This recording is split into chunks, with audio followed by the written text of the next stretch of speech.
bulijjo tukwaniriza nnyo oli ku Beg TV program ensonga mu ggwanga. Tubebaza nnyo mwenna abatuwagira abagoberera emikutu gyaffe gyonna ogwa YouTube, abagoberera website begmedia.com, mwebale nnyo n'emikutu emirala Twitter oba X, WhatsApp n'ebirala byonna.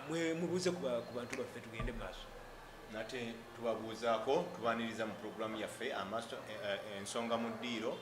Mwebale kutulaba, mwebale kutugoberera ng'ebbanga lyonna era tubagaliza okuwuliriza obulungi. Abatulaba n'abatugoberera tubaniriza nnyo mwebale kwekumira ku Bege temuvaako. Leero tugenda kutandikira wakyeyune nga n'ensonga gye tulese mu ddiiro y'ensonga y'emikono egijjamu bakamiisona ba paalamenti obwesigwa gyaweze sabbiiti eno. Ababaka eyo yonna mu byalo batukubira obusimbu bale ababaka baffe bagenda kituufu abasajja bano abagoba.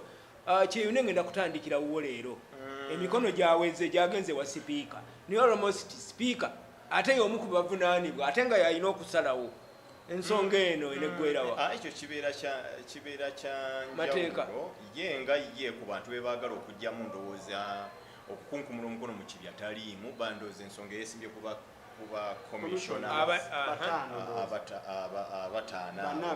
abanabe n'omu opposition Mwami Mpuuga. Kakati yasobola ogiyimiriramu kubanga teyimirira we ate we yandibadde eyimirira we yabaawo yalina okubeerawo. Ensonga eyo nti bwejja mu paalamenti erina kubaganyizibwako sipiika oba omumyuka we. Kale buli yonna anaabeerawo ateekwa kati kye bayita impartiality nti kati ogwo gwe mulimu kwe kusoomooza okubeera mu mulimu oba okyagala oba tokyagala oba nekize kubanga kwe kuteesa kw'abantu ly'eddoboozi ly'abantu.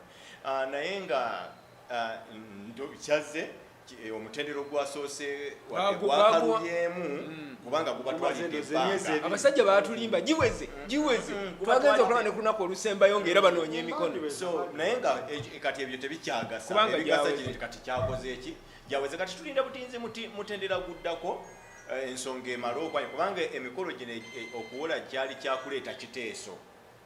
Kyali kyakuleeta buleesi kiteeso ensonga erabikireko ku order paper ekubaganyizibweko ebirowoozo era esalibwewo. Ekyo kati ensonga tumanye egenda tulinze lunaku lwe bagenda ogissa ku order paper bagireete ekubaganyizibweko. Bakamiisona be bamusi be bakola order paper. Naye era clerk agikola in consultation with the speaker and the deputy speaker.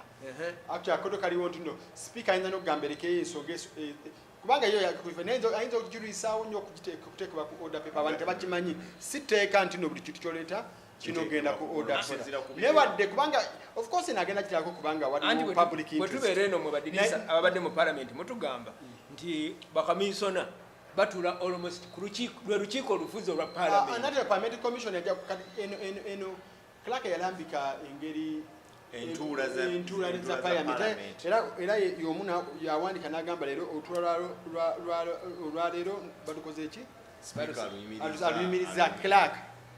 Kati naye luuso olina okugendera wa speaker n'akuwa olukusa n'omunnyonnyola mukale ogenda wa clerk naye n'ogenda wa speaker kubanga clerk alina okukonsultinga speaker n'agamba bano baleese ensonga eno kati tukifune olunaku speaker n'agamba sooka oleke sooka olabe tukyalina okugyawo budget tukyalina okugyawo kino tukyalina bill eno eyava eno tukyalina ki. Speaker asooka okujja ne waba ayagadde asooka okuzanya kubanga eno si buli mulembe gukyuka n'enzimba naye ekyuka. Kato Akura Construction Services Limited twakuguka nnyo mu kuzimba okwa buli kika okutuukagana n'omulembe. Tuzimba biodigester septic tank tezijjula ate ng'okuzimbibwa etwala ekifo kitono ddala ab'amaka, amasomero, amasinzizo, hotels n'ebifo ebirala. Mwetaaga kabuyonjo ekika kino mutambule n'omulembe. Tukola general construction okuba plan eza buli kika, okukola finishing, electrical installation, plumbing, okusiba tiles ne painting kw'ossa n'okusima enzizi eza buli kika. Tusangibwa Nateete ku Prime Village Mall level 2 room D7. Esimu noti 757 noti 54 noti oba noti 772 noti 9 Kato Akura Construction Services Limited. Zimba Uganda.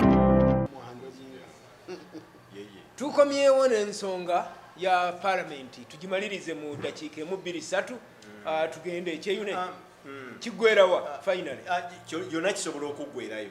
Nze kunze mu kulaba okwange kasita omutendero ogwasoose gwayisiddwako kisobola okuggwera yonna kisobola okugenda ne kituuka mu mitendera gyonna ekigiyitamu era ne tutuukira ddala ne tukuba akalulu era ne kagwa akalulu nga either babajjeeyo banga so yonna kisobola okugwayo. Dirisa Gosembayo lwaki gwe olowooza nti wadde bino emikono bagifunye naye ndowooza waliwo amadaala abiri ge batasobola kuyitako. Erisooka eddaala lya sipiika omuntu agenda okukubiriza olwo n'olukiiko lugenda okukola yakubiriza luli olwazigaba. nkiwa eno ensonga sipiika yennyini Anita Among ajja kwagala agituulemu nkiwa wanaabeera ng'alyoke ate sipiika asobola okukola kyonna ekisoboka okulemesa ekintu obukodyo bwonna bwakola bonna asobola okwajaningaawo n'akola ki sipiika no alina amaanyi mangi abantu bakimanyi ate siraba sipiika watuulamu bwakubiza lukiiko kubanga jjukirangayo nagambye yakubiriza olukuŋŋaana olwawo abano businga ababaka naddako okuva nga balumiriza bano bafuna sente bali mu meeting bwete yakubiriza sipiika omanyi nga ekyokubiri gye ze numbers zebeetagisa 265 egyo balina ginoonyeza mu bbanga ki kubanga ku lunaku lumu ensonga yo eyazzaako kali aye manyi bonna bali aye zake tebabala one by one.